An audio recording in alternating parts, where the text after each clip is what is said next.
I'm Stephen Kellogg. I write and illustrate children's books, and one of the books that I've been working on during the last few years is a series, actually a series of books about an amazing cow named Clorinda. The author is Robert Knurk. I don't work with Robert, I work with the editor, and Robert works with the editor, because sometimes I make some changes in the text or propose ideas for changes in the text.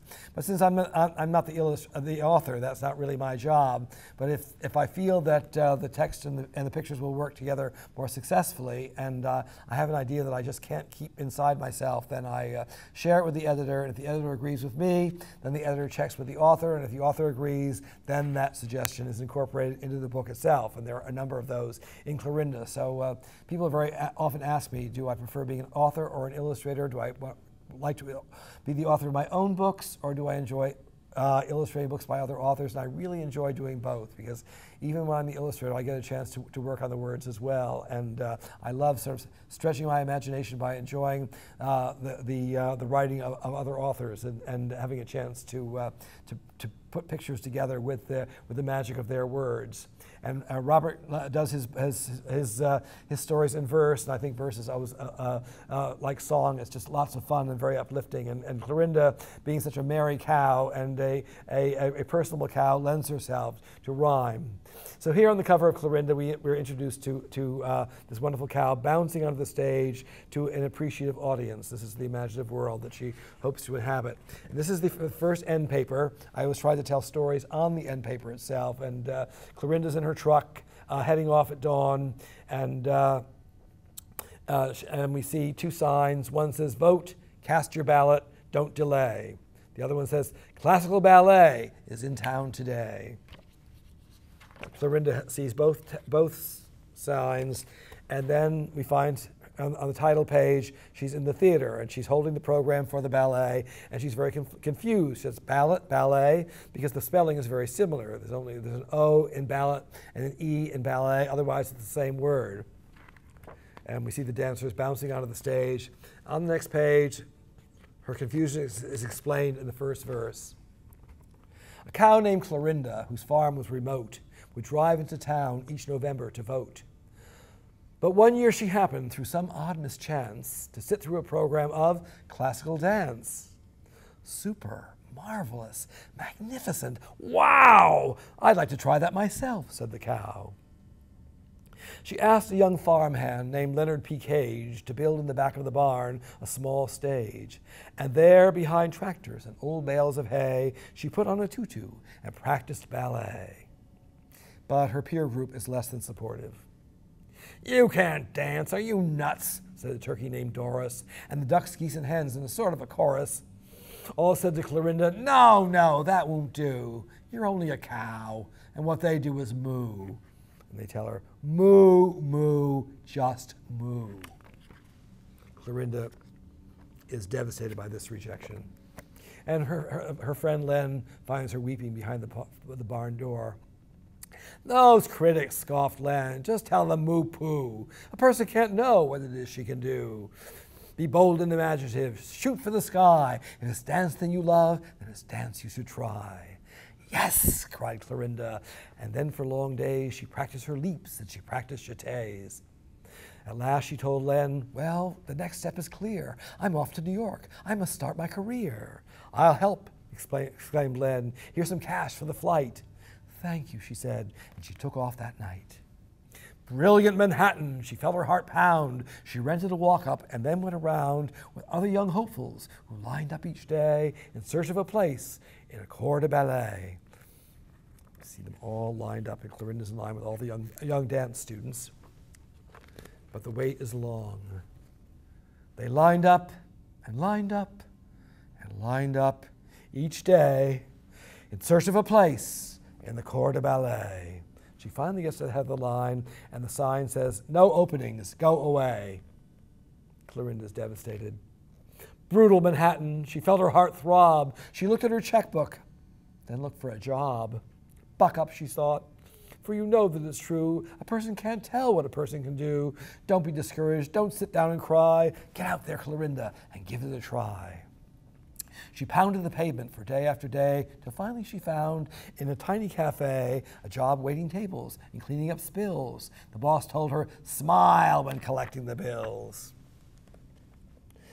But she keeps auditioning for dance jobs. Keep smiling, she thought, as you search for the chance. No. To prove to the world that you really can dance. No. Keep smiling, she sobbed, as you constantly hear, we simply aren't hiring cows now, my dear. Poor Len was distressed when he read in her letter, things cannot get worse, they can only get better. And better they got. The very next day, a theatrical agent was in the cafe. Clorinda's heart leaped when the fact was disclosed that a dancer he'd hired was now indisposed. Indisposed, thought Clorinda? Why, this must be fate. She spun, she stepped up and took the man's plate. She brought him his coffee on high tippy toes and glided away, just like someone who knows, pirouetting and leaping and all about dance. And the next thing you know, she got her big chance. Len was the first one she phoned up to tell, tonight I'm on stage in the ballet Giselle. She rushed off to practice. She practiced all day, en barre, her positions, and of course, her jeté. But one leap she feared would be quite hard to do, for she had to be caught by a dancer named Lou. She studied her partner, then told him, somehow, you may want to think twice about catching a cow. No problem, Lou told her. He said to her, please check out my biceps and check out my knees. I'm in perfect condition and trained furthermore to help in helping my partner glide safe to the floor. Well, fine then, we'll try it, Clorinda replied. People can't tell, at least not till they've tried, what it is they can do, and that is a fact. The stage hands hissed, hurry, you'll miss the first act. Sparkling and swirling, the dancers took flight. The music, the costumes, the dazzling light, the grace and the glamour, the shouts of bravo filled her whole heart with a wonderful glow. She danced like a feather. She danced like a flame. She skipped and she twirled until the time came for each ballerina to fly through the air, arc and float downward, and come to earth where their partners awaited in perfect array to step forth and catch them and dance them away. Those ahead of Clorinda flew just like a cloud. The applause they excited was fervent and loud. Here goes, said Clorinda, her heart in her throat. She galloped toward Lou, then leaped upward to float, to fly like a bird does, as butterflies do. But the opposite happened. She flattened poor Lou. She crashed and she smashed and she crushed and she smushed, and the whole auditorium suddenly hushed. Oof, Lou gasped weakly. He struggled to rise. Clorinda was stunned. There were tears in her eyes. She wished that the stage could just open up wide so she could be buried and hidden inside. Moof, moaned Clorinda.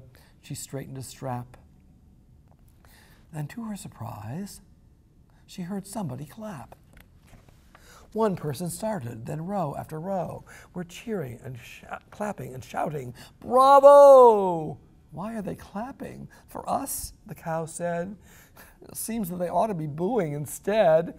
Oh, no, Clorinda, Lou said. In no way. They all understand that we blew it. But hey, they're cheering, they're shouting, they're clapping their hands. They're doing all this because each understands the thing most important is giving a try. You can't always triumph. You can't always fly. We gave it our best, but there's bound to be misses. Now let's give them a bow and let's throw them some kisses. Which they did. Then she told him, you're kind, but it's clear. It's time that I looked for another career. Hugs were exchanged with the cast and the crew. Clorinda called home, and that night she flew back to the farm and to Leonard P. Cage.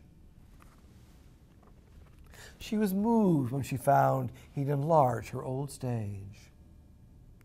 You're a prince, Len, she whispered. I'll dance you my thanks. Then nimbly she mounted those dusty old planks. She danced like a feather. She danced like a flame. Word spread to the neighbors. The animals came. They cheered for Clorinda. They shouted their praise. Then, over the course of the next several days, on that stage in the barn, behind old bales of hay, the marvelous cow trained them all in ballet.